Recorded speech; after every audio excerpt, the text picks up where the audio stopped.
Uah, això de la física quàntica sona supercomplicat. Que em podries explicar per què serveix?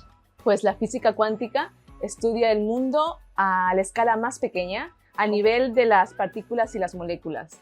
Y a este nivel los objetos funcionan de una manera diferente de lo que estamos normalmente acostumbrados. Yo aquí en el laboratorio utilizo esta física cuántica, trabajo en comunicaciones para hacer comunicaciones seguras, es decir, que la presencia de un atacante podría ser detectada. O sigui que els hackers ja poden tremolar, no? Sí. En Cataluña se está impulsando un gran proyecto para tener un ecosistema de desarrollo e investigación en tecnologías cuánticas.